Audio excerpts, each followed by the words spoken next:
in the house at the Courier Journal. This is the Courier Journal newsroom. It's a secret, sacrosanct place that not many people get to see. So this is a kind of an inside look at the Courier Journal today. And I'm going to let you guys introduce yourselves. Give us thumbs up if you can hear us, Georgia. Go ahead. Start with Bailey. Hi, Bailey Loosemore. I am a reporter at the Courier Journal. Beautiful. Been covering the protests for the last year. Perfect. Hey, Bailey. Hello. I'm Hayes Gardner. I also have been covering the protests with Bailey. I'm Vita Morgan. I'm a senior editor here at the Courier Journal, and I have been working closely with Bailey and Hayes on the protests, as well as coordinating with the other editors on the coverage of Breonna Taylor. And I also handle opinion pieces and editorials as well. And so we've also been focused on this case. So send them in. I'm Darcy Costello. I cover Metro government, but in the past year and a couple months, Tessa and I have really been focusing on the Breonna Taylor case. My name is Tessa Duval. I'm on the investigative team here at the Courier Journal, and for the last year, as Darcy said, we've been covering the case, so getting to know as much as we can about the officers, about what unfolded at Breonna Taylor's apartment, and holding the police department and city and state leaders accountable in aftermath. Amazing. So Maxwell, Summer, Riehart, Antonio Teammate Taylor, and I are all live. We're all going to have questions for you. We appreciate you. And the first thing we want to say, particularly to Bailey and to the great photographers, Alton and Michael, is, and whoever else participated, is thank you for your amplification of 502 live streamers in the early summer of 2020, because you gave people a widespread view of what live streamers' roles were in this protest movement, and as we have evolved, going to coverage of a lot of different city type events. So thank you for that, and that's the first thing that's important to get out of the way. Yeah, Secondly, thank you guys for doing what you do. It's important to have people who are on the ground, being there every day. So happy to. who among you wrote the first story about Breonna Taylor? None of us, actually. Andy Wolfson. Yeah, technically, I think Billy and Andy covered Andy it Wolfson. And Sarah Ladd. from the start, but I think Tessa and Darcy kind of picked up. Yeah, we joined, we started yeah. covering it in like mid-May. I think it was the day that Ben Crump joined the case, and then we kind of stuck on it from there, just because it was like complex. There were like a lot of players involved and a lot of questions as you got more into it, and so it just made sense to kind of have us on it and following it. When Ben Crump joined this case, I mean, that's, to me, was just okay, what do we got here? Because we really, when we first started covering this case, clearly we didn't know what we had or what a big deal it was, and how much more digging we were going to be doing in this case. So when Ben Crump signed on, I was thinking, we need to really look and see what's going on here and what we're not being told. We need to dig in, and I know that's when Tessa and Darcy too really jumped in here and started asking a lot of the questions that we need to be asking. Yeah.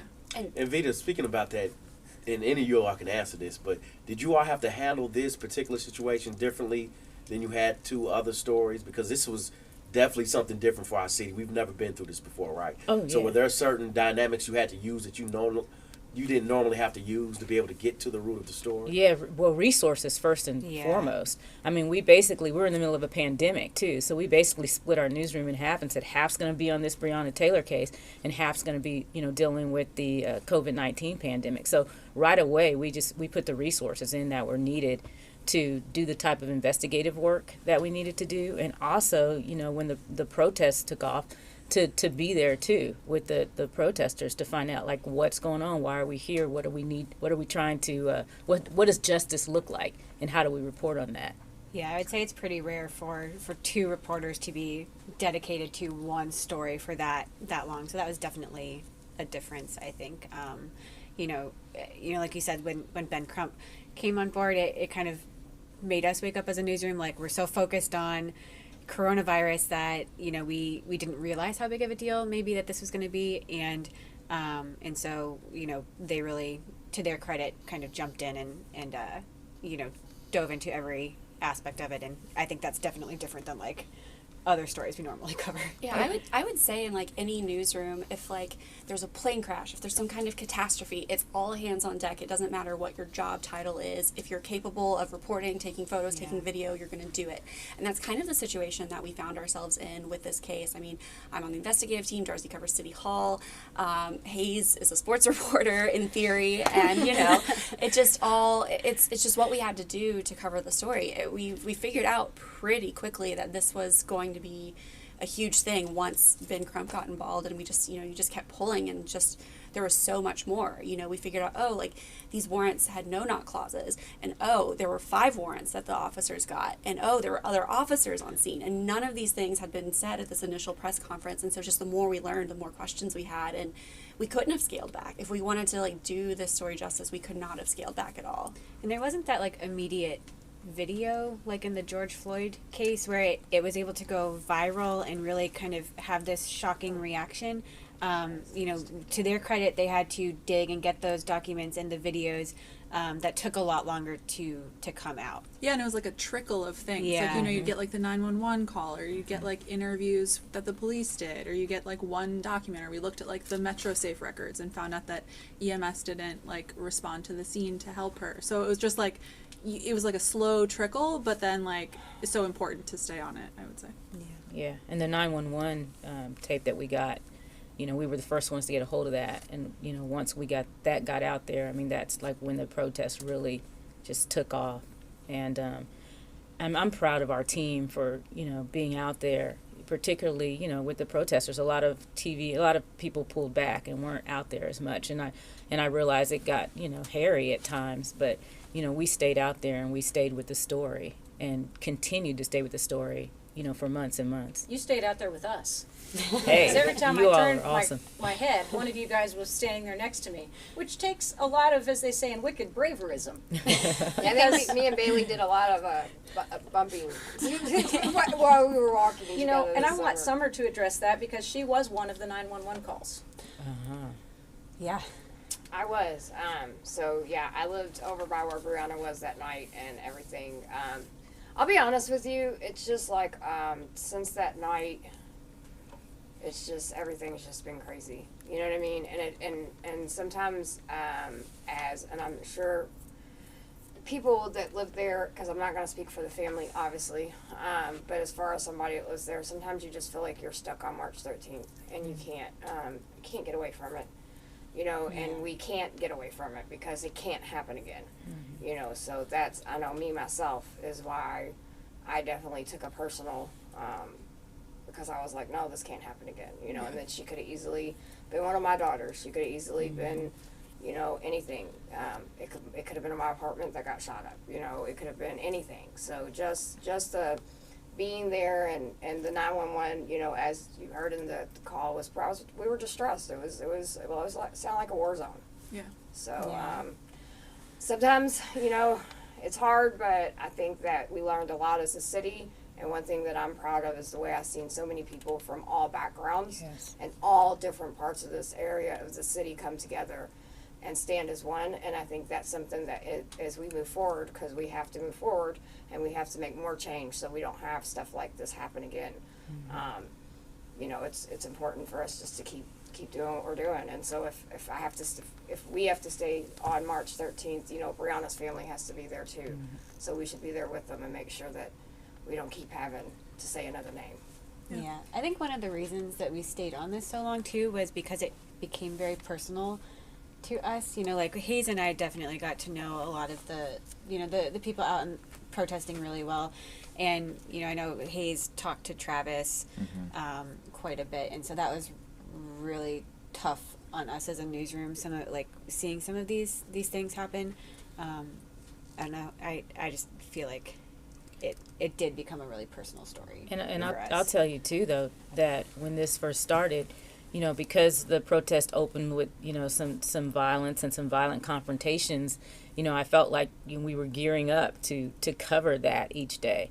And because this personally meant something to me, I had to stop and say to the team of editors I worked with, wait a minute, this is a movement. This is so much more than just being out there each night to cover whatever, mayhem may take place. There's something big happening here, and we need to be there to cover the movement, not just these, moments. And that was, a big part of putting two people, bringing Hayes in and saying, I want you out there every day, and joining Bailey out there. Yeah, That was I think a big we part of all that. realized that, like, just like the, some of the protesters were saying, like, this is history in the making, and so we wanted to cover it like that. Like, I personally thought of, like, if people are going to look back on our coverage, what are they going to think of it, and what are they going to learn from how we were covering it, in the moment. Yeah, I And think. Bailey, I'm sorry. No, you're good. How someone like you was at the protest a lot? How did you, and that what we refer to as the square, or the protesters that are Yeah. occupying that space, they were very protective over that space. So how did you gain their trust to let them know that, look, I'm here to tell the story as is. I'm not here to exploit anything. Explain how you gained their trust. What was that process like? Yeah, I think, Hayes and I have talked about that. It was just, really being there, like being visible, not just being there to kind of tweet, but actually like talking to people and, like learning why people were there. I think, I kind of tried to seek out like who are the people that are kind of leading this, doing the background work. And so that's how like the Women of the Movement story came to be. Yeah, I think we just kind of tried to talk to as many people as possible, and then once you start making those connections, they can help you make more connections and say like, nope, they're cool.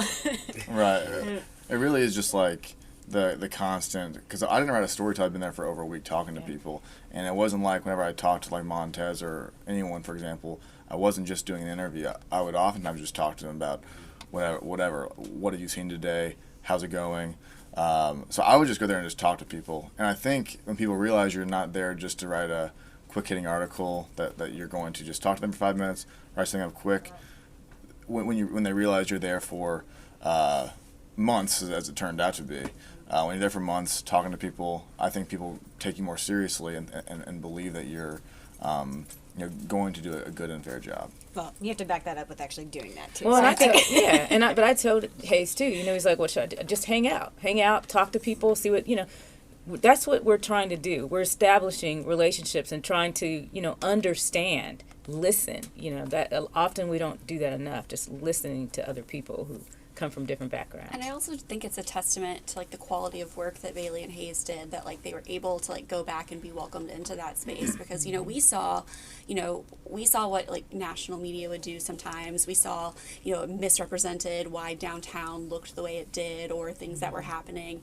And if it's it's our community, we know better. We know the difference. And so like I had, for example, been to a few press conferences at the Square, and had seen how protective people are of it, and then also seeing camera crews who've never been in Louisville before walking through the middle of it. And it's like, no wonder people don't want to deal with you. This is a sacred space to people, and this is why local reporters have so much more trust in this situation, because they would never do something like that. Mm-hmm. And so I think it's the showing up, it's the consistency, it's the quality of the work, and it's the compassion. I was about to say, it's passion. You guys all are passionate about this, and that was so important, to have people who understood, who wanted to get at the truth, and who were passionate about the story. So I do think it's to the credit too, though, of the people who did put their trust in us, like, because that it goes two ways, definitely, like that we also really appreciate that, and allowing us to share their stories and taking that faith, I guess, because there's so many people who are not trusted right now. Right. For several of us who were out live streaming, we had to go through the same vetting process, which was consistency, showing up, doing the work, presenting the true narrative. And much like what you guys did with your open records requests and your constant digging for information, 502 live streamers overturned a lot of untrue narratives, which is just sickening to me. That something would be put out there that wasn't true in the first place, but that was also, just the exact opposite of what actually happened. And those live streams played a significant role. And I noticed a lot of mainstream reporters starting to go live. I mean, I saw you videoing a ton, and it is we a even skill got on that video I to did go not live. have. Right. They started live streaming because of us, so let's just be honest. Vita, did you encourage that? Did you encourage your reporters to go out and start live streaming? And It was the editors. I mean, I can't take credit for it at all. But it was the team of editors too, and working. We really worked as a team. Yeah. But we had great leadership as well. We had people who wanted to get at this story, and their so social media team. I mean, they always So the live and our track that, photographers were great too. The photographers and videographers out there, and if you didn't have it all working together, if you didn't have Tessa and Darcy and the other reporters really digging into the investigation at the same time that we had people out there covering the protests, I mean we wouldn't have been able to, I think, do what we were able to do for the community. And I want to go back to what Hayes was talking about. I thought that was very interesting. You're talking about for the first week you didn't even do a story. You just basically talk to people, you build with them at the advice of Vita. But how was that dynamic? Because I know we faced it ourselves, like drawing a line between, because like Bailey, you said, it's personal, but we also have to be professional. We've had that conflict as well, becoming, because when you start learning people's stories and who they are, their family, they're giving up their jobs, their sacrifices, so you become to be a part of their lives as you're around them. So how did you all, especially you, Bailey and Hayes, being out in the field, and you just kind of because there has to be a line that's drawn between the personal and the professional boundaries.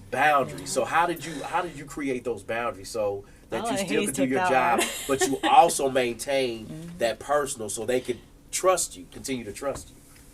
I mean, it's tough to have the balance. I just tried to.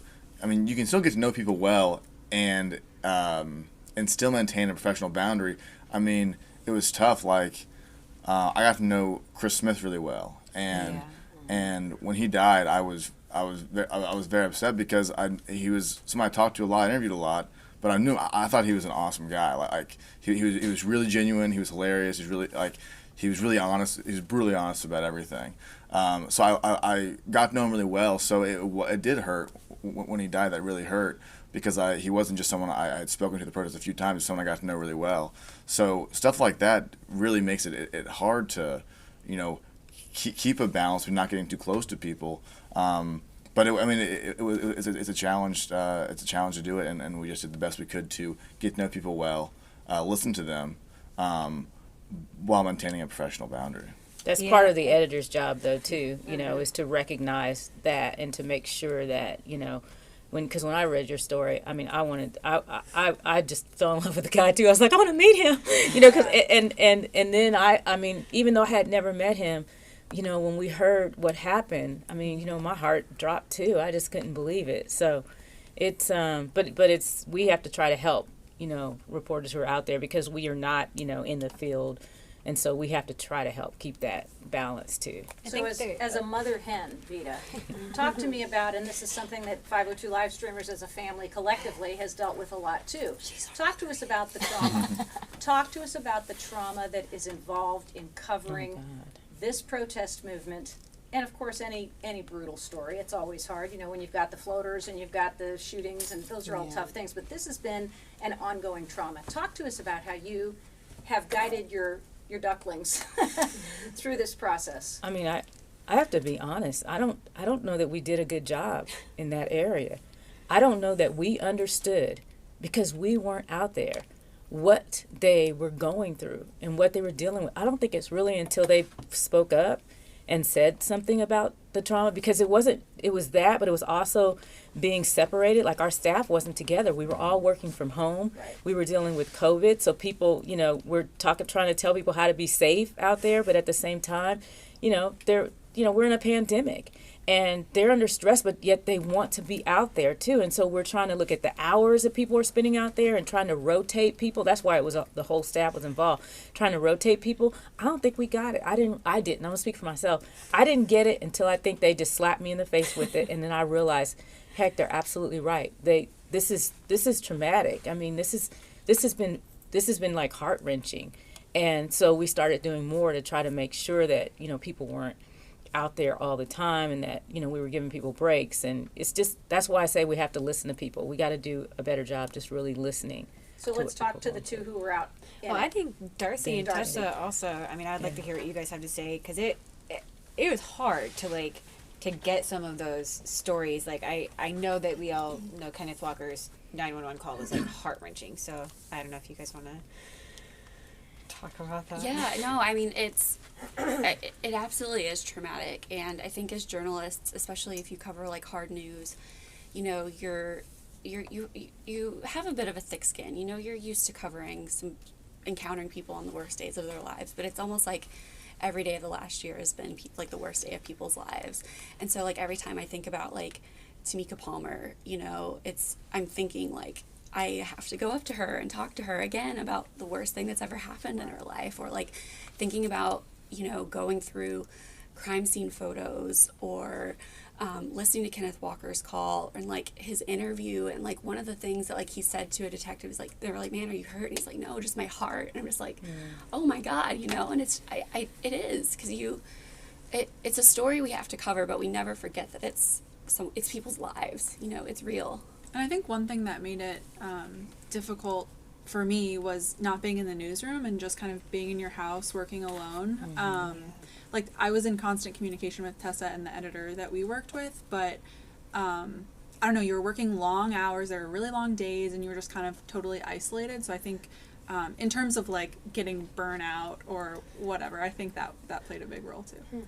Yeah. Yeah. Honestly, we had furloughs in the middle of this, Yeah. and the first furlough that I had, I just watched like Marvel movies for like the entire week. Just So 'cause, they like, literally made you take time off. Yeah, and you Right. can't well, use your yeah, the email or company did anything. because Yeah. of like COVID, but it honestly it was kind of a nice break. Like Yeah. you're not supposed to be working this week. Yeah, it was See, great. like my furlough was started June 1st, I think. So like David McAtee had just Yeah. died, the protests were still going on, and I just felt like crushing guilt that I like couldn't be there, that like this was happening in my city, in my community. I couldn't be there with my colleagues. I couldn't help in any way. And that like there's like maybe like one day of relaxation in there, but otherwise it was just like guilt that I Yeah. wasn't doing enough. Vita has to leave for a Yes. lunch. Vita, thank you so much. Thank you all. Thank you all. Congratulations, Vita. Salute. I don't. I think you stay where we are. Go ahead, Hayes, hop in. Hayes is That'll scared to be- move because he's going to break the desk. Oh, don't break the desk. I Hayes. think we're good here. It's Okay, good you're balance. good. Perfect. We'll just leave the chair there in honor of Vita. Yeah. Editors have a lot of busy work that they have to take care of. So, you know, the isolation of COVID, the trauma of the protests. What have you all done as reporters to take care of yourselves? Let's talk a little bit about self-care as mainstream media. And who did you lean on? Yep. Like who were your biggest supporters that you could lean on to talk about, Darcy. you know, what you all going through? Because Yeah. like we're discussing now, there was trauma that we all got from this because we had never Yeah. been through this before, and we're taking in so many pieces of other people's lives. So of course that's going to embed on ourselves. So who did you lean on? I think a big part of it for me was like Tessa and I were constantly like on high alert, like for something to happen or for news to break. Like we were waiting for so long for Daniel Cameron to release his decision. I remember it would be like, it was like weeks of like people would be like, oh, it's Rumors. happening today, it's happening today. So we were always on high alert. And so even when like developments were slowing down a bit, I felt like I was still constantly on high alert about like nothing. Like there would be nothing coming and I'd be like, oh my God. So I think that was, I mean, I don't know that I have perfect self-care, but like I went on a vacation and that helped, like just like leaving for a while and just like remembering that there's like a world outside of like just writing news all the time. And I do think like it's been good to have like two people on the case coverage because we both like know like very weird minute details that like we can like bounce off of each other and so that's really helpful to make sure that like we have a complete story and B that like when it was getting to be too much we could talk to the other person. Yeah, I think Hayes and I were kind of the same because it was kind of like their partnership and ours, and so Yeah. we definitely just like would rant to each other, and we relied on Vita a lot. True. And I also went on Definitely. rant walks with my husband, where we would walk for like 3 miles, and I would just like talk. so that was nice to just like get it out. And I also started sewing during the pandemic, so that was nice to just like listen to Masks music. by any chance? No, quilts.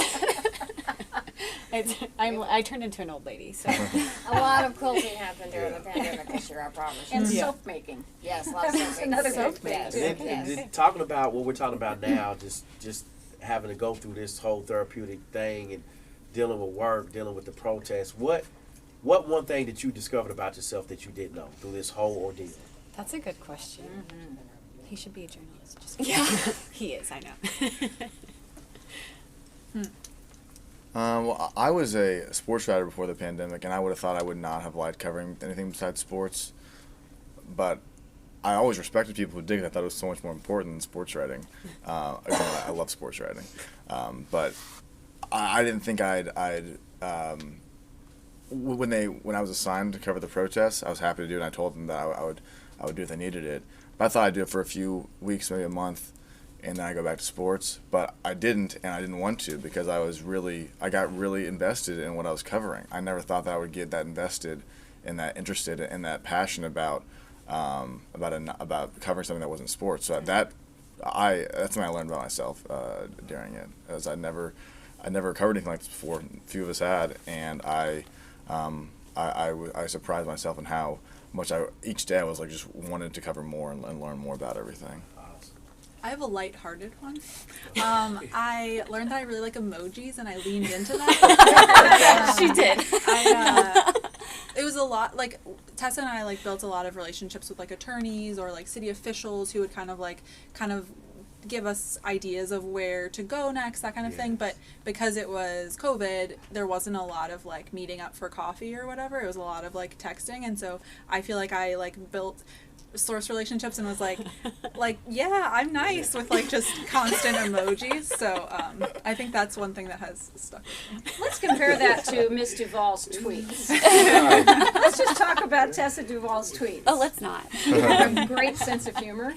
Thanks. Maybe tending a little bit towards the sarcastic side, which reminds me of my own. Talk to us about the subtle weaponry that other platforms have been for you.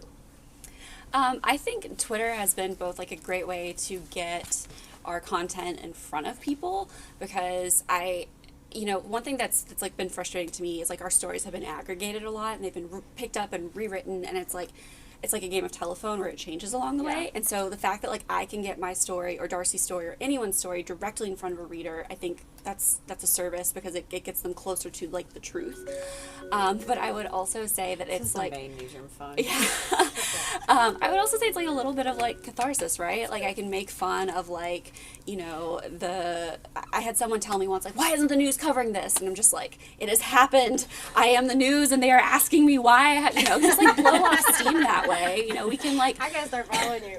I love that. we can just like, joke about some of the absurd things that people say to us and just like blow off some steam. You can't argue with some of these folks who like email you or call you. They're not interested in that. They're not interested in the truth. But like you can like get a laugh out of people on Twitter. Then that's maybe that's been my self-care.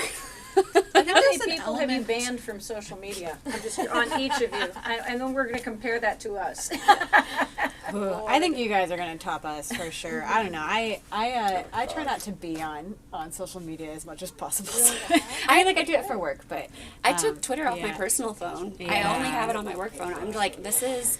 Because it was for a long time, it was giving people direct access to harass me and like also just to say terrible things about Brianna and her family, and I'm just not interested in that. I don't want to be exposed to that, and so I'm going to take this out of this device that I carry with me all the time, and maybe that was also self-care for sure. Talk to us a little bit about the fact that mainstream media websites and Facebook pages are cesspools of commentary from people who are just vicious and have nothing good to say Keyboard gangsters. about anything. And what do you feel is the responsibility of a mainstream media outlet such as the Courier Journal to allow those people to express their views without becoming abusive? I feel like Bailey should take that one, because she wades in the comments more than the rest Take of it, us. Bailey. I know. I mean, a lot of people are like, don't read comments, and I feel like it's important for us to read comments to know what is being said. Absolutely.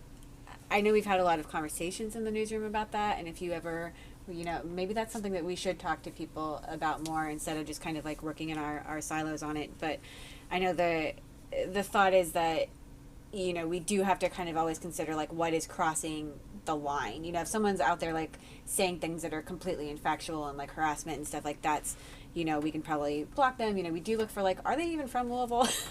Do they even have like our digital producers will wade in? If someone like people love to say, "Oh, Brianna was a drug dealer," and our digital producers will wade in and be like, "There's absolutely no evidence that Brianna was a drug dealer, and here's a fact check to help prove you wrong." Yeah, it's just trying to get so many, and we just don't have the resources to constantly be monitoring everything. I mean, like, we know that when we put up certain stories, like, we need to be watching the comments, but it seems like every single story that we put up now is going to be getting, like, anything that is even tangentially, like, related to race or politics, like, gets those type of comments, and it really is overwhelming on our end. As, like, in the pandemic, we used to have website producers who sat at these desks, and now they are in a hub that serves a region, so they don't do as much of that, kind of in the weeds work. So if anyone ever wants to talk about that, we would be happy to discuss, because it's a big issue that I don't think we've I think hiring figured out. college and maybe even high school interns to manage those pages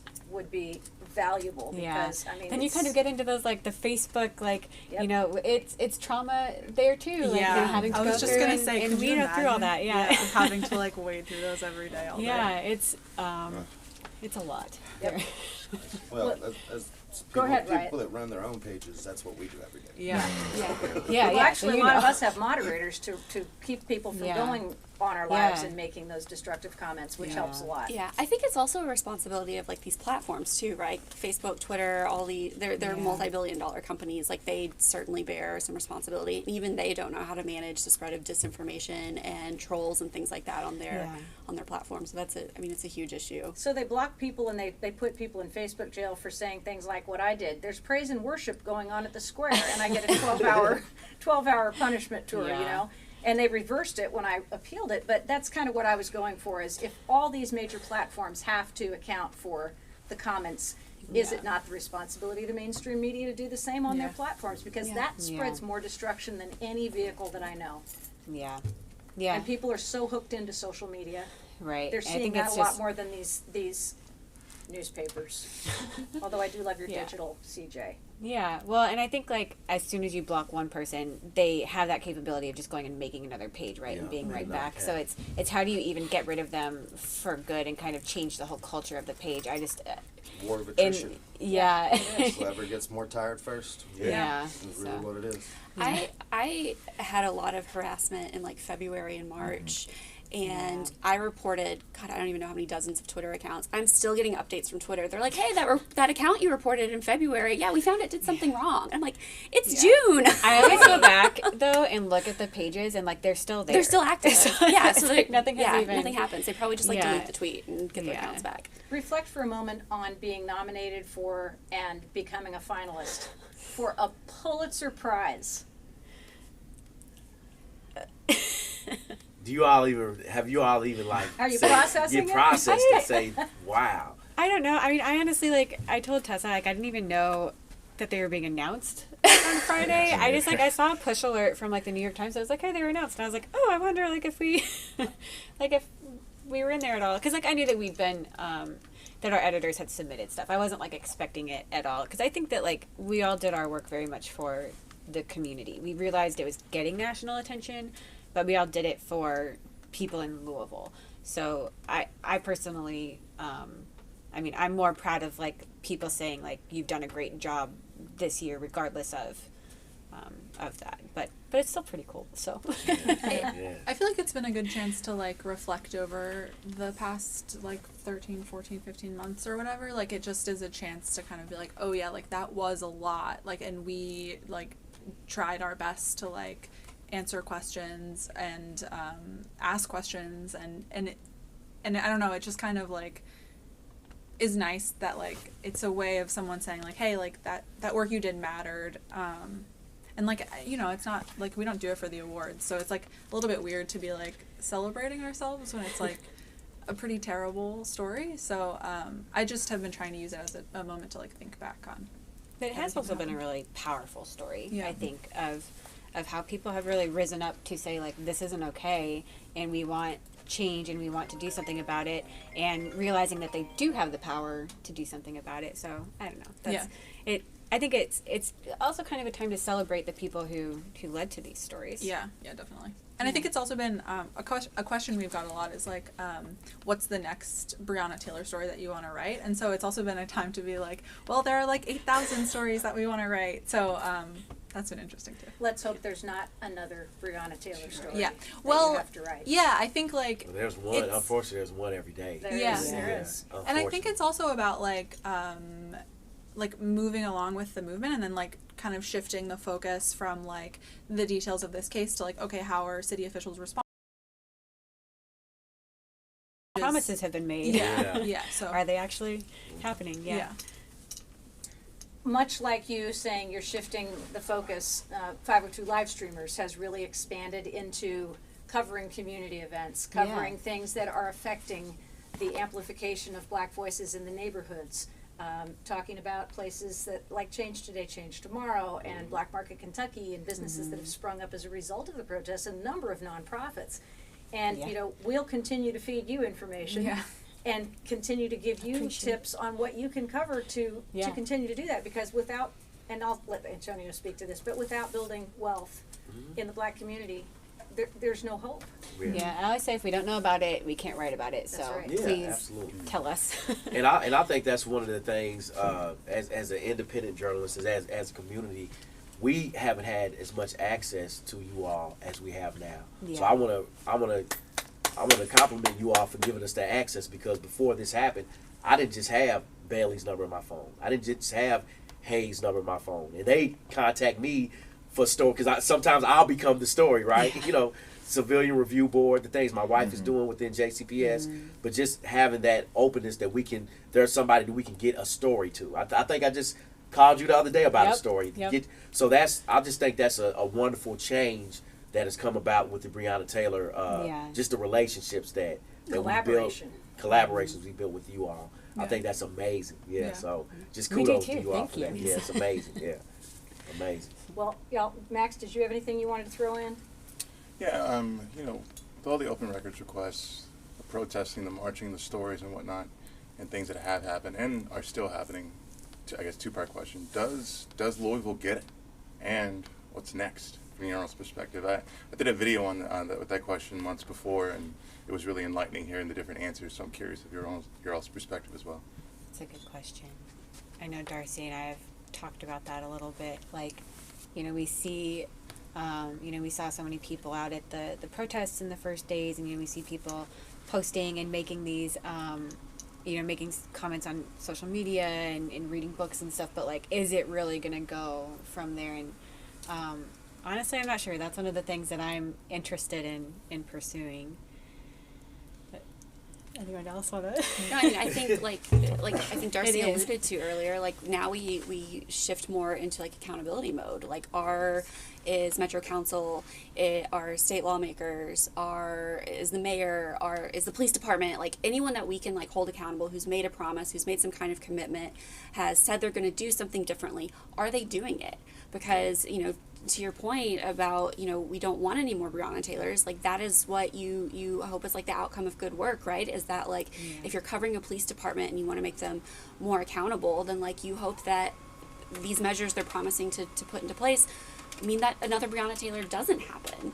And so I think that's what we'll be looking out for is there real change. I think in terms of like, does Louisville get it? Coming from like a metro government perspective, I think of like the LMPD budget and like Fisher's proposal to like keep things relatively the same, and so you could argue like, does Fisher get it? And then I think something interesting that I've been like thinking about is like what happens if city officials don't get it, and then like is there a wave of people who then like run for office or start calling council members every day, so I think like I don't know that everyone in Louisville gets it, but I think that there's like a large part of the community now that's like, if they don't get it, like we're gonna like make them get it. I think it's like it's one thing though to be educated, and it's another thing to actually do something. I think that's kind of what we're seeing now is like, okay, we've got all these white people who say that they get it. What are you gonna do about it? Because of course Louisville is a majority white, and so that really matters of getting white people to kind of pay attention and speak up. I honestly, like, I see a lot of comments all the time about people who are so focused on blocking roadways and and that sort of stuff. So from that sense, I don't think people get it. They're kind of more focused on you know, just like the in the moment, like you're inconveniencing me and not really kind of trying to go past that. Or like downtown isn't safe. Kind of. Yeah, there's still, I mean, I'm amazed, like, that perception that is still there, that you can't go downtown, because I've Lot of never felt, propaganda. That's Yeah. coming from people who've Unsafe. never been downtown. They've never been Right, downtown, probably will or never never come visited their downtown, own right? mind. yeah. And live in their safe enclaves far out And away. don't have friends that have gone to town. I feel like it's a Yeah. lot of like word of mouth, like, oh, it's Right. bad there. Yeah, I mean, it's easy to stay in your bubble, and I think that's Right. also something that, like, Antonio asked, like, how have you changed? It's forced us to get out of our bubble and to really, you know, talk to people and learn from people who we had not talked to before, like all of you. So, Yeah, I think it's Yeah. improved our coverage. I think like a question that like that gets asked a lot when like officials come up with like some plan or something. It's like, did you talk to the community about this? And like it's the same for us. Yeah. Like, did we talk to the community for this story? And like, if not, why not? And like, what Yeah. voices are we leaving out when we don't? So I think it's improved Yeah. the CJ too. You guys are in your 20s and 30s, I'm going to assume. And, you know, I started in the business when the Bingham's Empire owned everything in Louisville. And the quality of journalism was held to their standard by everyone else. And there's been a large gap in the coverage. There's been a large gap of years where there were no Pulitzer Prizes. And suddenly, you guys appear. And so I want to congratulate you on, as I said, rejuvenating a dinosaur. thank And you. I also want you to give acknowledgement to the photographers who couldn't join us today. Yes, yeah, we're sorry that they couldn't be here. I think they've all done really good work, and they're kind of just like focused on doing the work and less, you know, promoting themselves, which this is really tough for all of us. Right. Yeah, and I think like Yeah. it's not just us, right? Like we were finalists for breaking news and for public service, and the breaking news one was really protest coverage. And those first 2 days, it was Yeah. like It was everyone was everyone. out there, Sure. you Yeah. know. So I think it's newsroom wide editors Yeah. too. I mean, there Yes. were 3 reporters and probably like 10 photographers out the first night, but then there were also Darcy and Mandy and a couple other people. I'm not Staying sure up if Tessa until, was like, there, 2 but a.m. or yeah, whatever. yeah, So like we would do like rewrite from our house while there yeah. were people in the field who were tweeting, making who were doing calls, video. watching the live Yeah. streams to kind of see angles that we were missing. I like- mean, I think we were working till like 2 or 3 in the morning some nights, but it's just Yeah. like it took everyone. It Yeah. took editors and Producers, producers, anyone who could, photographers. our whole staff. I mean, there's no one who didn't play Right. a role in it. Honestly, It's not just lip service. Like when I go through my messages with people, it's like, Yeah. oh, I asked someone about this question like 3 months ago, and they helped me with this article. Or Yeah. the first weekend when everyone was out. Yeah. And the photographers, all of them spent several days. Actually, they all probably spent like at least 10 days of the protest over the course of Yeah. the summer. Yeah. So, and editors obviously played a Yeah. massive role. And they got some incredible images Oh, too. yeah. yeah. Yeah. They're awesome. And it's hard for, especially like Dustin Strupp, and he's one of those people that's like, I'm gonna stay until Oh, yeah. the very end, and Yeah, so it's it kind was of hard to hilarious. like pull some Till people the last back arrest is made. and be like, hey, you gotta cool it down a little bit, take a break. But yeah, so I think everyone was really passionate about it. It's not just like the 4 people here, but Right. everyone else involved too. All right, thank you. Congratulations. You guys, we to all. appreciate it so much. Ladies and you gentlemen, guys. the Pulitzer Prize CJT. finalists from the Courier Journal Yes. covering the Breonna Taylor story, and we appreciate everyone. Thanks for letting us come into this wonderful monument to journalism in the Courier Journal newsroom here on Broadway. Now you Thanks, have you to all guys. have to do it Appreciate every it. day. Bailey and Hayes and Darcy and Tessa, thank you all so much. Thank Thank you. you. And thank you, Tar, for this. Thank you. Yeah. Thank you for hooking this up. Thank you. You can't leave it hanging. It's just bad luck. All also. her ideas.